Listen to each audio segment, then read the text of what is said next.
Kembali lagi bersama channel kita semua. Jika Anda suka, jangan lupa komen, like dan subscribe, serta bila Anda berkenan. Selamat membaca dan mendengarkan. Perintah Kaisar Naga, Bab 3053-3054.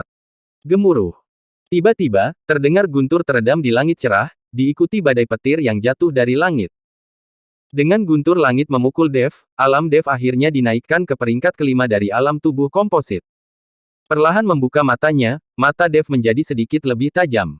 Auranya juga berubah, bahkan setiap peningkatan kecil adalah transformasi untuk Dev. Dev.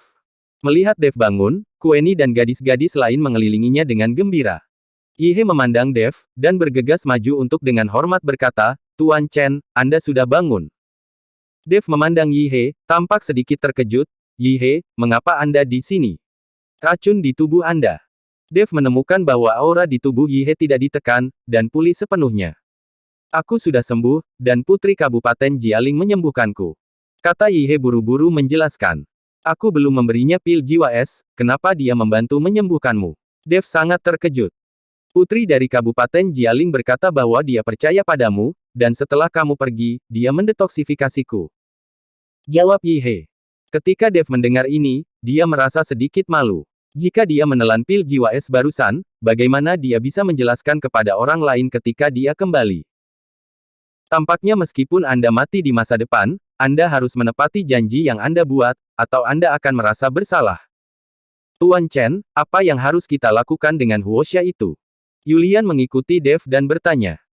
Dev menoleh dan menemukan bahwa Huoxia terbaring di tanah, hidungnya memar dan wajahnya bengkak, meskipun tidak fatal, itu terlalu banyak penderitaan. Siapa yang mengalahkan dia sampai babak belur? Dev sangat terkejut, bagaimana bisa Huoxia dipukuli seperti ini? Dia tahu pasti bukan Yihe yang melakukannya, karena Yihe tidak akan banyak omong kosong. "Kami yang memukulinya. Pria ini sangat gila, biarkan dia menderita sekarang," Helena dan gadis-gadis lainnya berkata serempak. Pada saat ini Dev menemukan luka di tubuh Kueni, dia mengerutkan kening dan berkata, "Nona Gao, apakah Huoxia yang membuat luka di tubuhmu?" "Selama kamu aman, cederaku bukan masalah besar." Kueni sedikit tersenyum. "Master, saudari Kueni masih memiliki luka di punggungnya, dan itu semua disebabkan oleh pria itu," kata Helena dengan keras. Ketika Dev mendengar ini, dia menarik Kueni, dan kemudian melihat punggungnya, dan menemukan cetakan telapak tangan di punggungnya, dan area sekitar cetakan telapak tangan itu menjadi hitam. Ini jelas merupakan bekas luka bakar oleh nyala api. Melihat ini, mata Dev menggigil. Kemudian dia mengulurkan tangannya dan dengan lembut membelai luka Kueni, matanya penuh kesusahan. Dengan gelombang kekuatan spiritual yang mengalir melalui luka Kueni, luka di punggung Kueni sembuh dengan kecepatan yang terlihat dengan mata telanjang. Segera, luka Kueni sembuh, dan kulitnya yang cerah kembali bersinar. "Kamu tunggu di sini, aku akan membalaskan dendammu." Setelah Dev selesai berbicara, dia menatap Huoxia dengan dingin dan berjalan mendekat. Melihat Dev mendekat, Huoxia berdiri dengan susah payah, dengan sedikit ketakutan di matanya. Penampilan angkuhnya barusan sudah lama menghilang.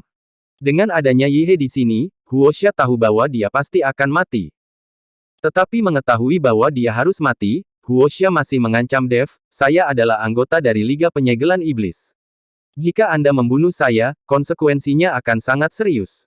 Wajah Dev sedingin es. Plak. Dev melangkah maju tanpa peringatan dan menamparkan Huoxia. "Ini serius, kan?" Plak. Diikuti dengan tamparan lagi. Huoxia ditampar oleh Dev satu demi satu, dan dia sudah sangat marah. Tapi dia tidak berani melawan. Dengan Yihe yang menatapnya, dia tidak punya kesempatan untuk melawan. "Dev, bukankah kamu baru saja datang untuk membantuku? Jika kamu bertarung sebagai dirimu sendiri, aku akan membuatmu berlutut dan memanggilku kakek." Huoxia mengertakkan gigi dan mengucapkan kata demi kata. "Apakah kamu masih tidak yakin?" Dev bertanya dengan dingin.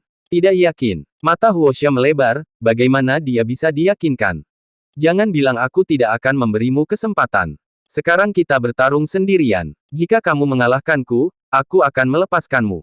Jika kamu tidak bisa menang, kamu bisa berpikir sendiri." Dev menatap Huoxia dengan mata dingin. Huoxia terkejut, benarkah? Dia tidak percaya, Dev berani bertarung sendirian dengannya, dan berani melepaskannya. "Tentu saja, premisnya adalah kamu bisa mengalahkanku." Dev mengangguk dan berkata, "Hahaha, kamu sangat gila. Kamu adalah tubuh komposit kelas 4, dan kamu berani mengatakan kata-kata sebesar itu. Apakah kamu pikir kamu masih memiliki benda tua itu?" Huosha tertawa, dan tiba-tiba kehabisan napas. Luka di tubuhnya semuanya trauma kulit, jadi tidak melukai nyawanya.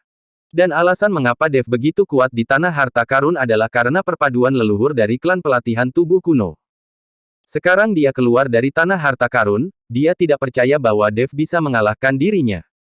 Dev mencibir, dan sumber api tiba-tiba mekar di tubuhnya. Lalu dia menendang dengan tajam. Ledakan. Tendangan ini kuat, dan mendarat di Huosha, membuatnya terbang ratusan meter jauhnya. Kemanapun ia lewat, jurang yang dalam tertinggal di tanah. Bocah bau, diam-diam menyerangku dan mencari kematian. Huosha bangkit dari tanah, wajahnya penuh amarah. Huo menjadi marah, menyeka darah dari sudut mulutnya, dan matanya berkedip-kedip. Mengangkat pedang panjang di tangannya, bulan cahaya pedang tiba-tiba muncul, dan cahaya pedang besar berbentuk bulan ini menebas ke arah Dev. Cahaya pedang penuh dengan amukan api, dan suhu di sekitarnya terus meningkat. Menghadapi cahaya pedang yang menyala, Dev meraih telapak tangannya dan segera memegang pedang pembunuh naga di tangannya. Dia menjerit rendah, dan pedang pembunuh naga itu terbelah menjadi 3 berkas cahaya, bergegas menuju cahaya pedang berbentuk bulan. Keempat cahaya pedang bertabrakan, dan terdengar suara yang menghancurkan bumi. Kehampaan meledak, dan Huosha terbang keluar dari asap dan debu, dan pedang panjang itu sekali lagi mengeluarkan lebih dari 10 cahaya pedang berbentuk bulan. Bum bum bum. Cahaya pedang ini sangat cepat dan mendarat di tanah tempat Dev melangkah hampir seketika. Tanah runtuh, dan retakan dalam beberapa mil muncul, dan asap serta debu membubung ke langit, menutupi tempat ini. Menggunakan sumber api di luar sepertinya tidak sekuat di tanah harta karun. Dev sedikit mengernyit, dia tidak puas dengan kekuatan pedang ini. Di tanah harta karun itu, dengan restu fusi dari leluhur klan pemurnian tubuh kuno, menggunakan sumber api tentu saja sangat kuat.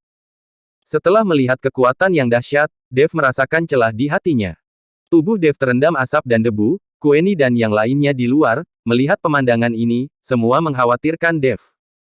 Lagi pula, Huosha adalah biksu kelas 9 di alam komposit, bahkan jika dia terluka, kekuatannya masih ada. Bahkan jika Dev menerobos ke peringkat kelima dari alam tubuh komposit, masih ada celah besar antara dia dan peringkat ke-9 dari alam tubuh komposit. Tapi Yulian dan Yihe sama sekali tidak khawatir, mereka tahu bahwa Dev dapat sepenuhnya memblokir pedang ini. Apakah dia mati? Melihat tidak ada gerakan, Huosha menarik pedangnya dan melangkah mundur, dengan hati-hati. Dia tidak berniat memasuki asap, karena itu akan memberi Dev kesempatan untuk menyelinap menyerang dirinya. Dia tahu bahwa pria ini, Dev, paling menyukai serangan diam-diam, dia harus berhati-hati, itu terkait dengan hidupnya. 1 telapak tangan dan 1 pedang.